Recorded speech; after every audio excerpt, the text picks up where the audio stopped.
Channel আখিস প্যাশানে তোমাদের সবাইকে স্বাগত। দেখো দুর্গা পুজো চলে এসেছে, ঠিক আছে, কিন্তু আমি যে দুর্গা ঠাকুর দেখাচ্ছি দেখেই বুঝতে পারছো এটা কিন্তু এই আগের বছরের দুর্গা পুজোর প্যান্ডেল। এটা হচ্ছে শ্রীভূমি, তোমরা নিশ্চয়ই অনেকেই জানো। সেদিনকে আমরা বেরিয়ে ঠাকুর দেখে সোজা KFCতে চলে গেছিলাম। দেখো এলিনাও কত ছোট ছিল, এলিনাকে একটু পরে দেখাচ্ছি।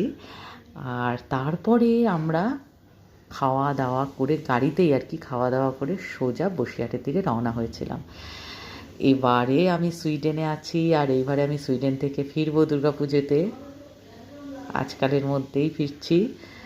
চলো ওখানে গিয়ে ভিডিও হবে, শর্টস হবে, তোমাদের সাথে দেখা হচ্ছে। তোমাদের দুর্গাপুজো কেমন কাটছে জানিও। জানি আমাদের দুর্গাপুজোর আগে একটা ঘটনা ঘটেছে, সত্যি সেটা সবাই মাথায় রেখে দিয়েছি। অভয়ার বিচার চাই, সেটা অবশ্যই মাথায় আছে।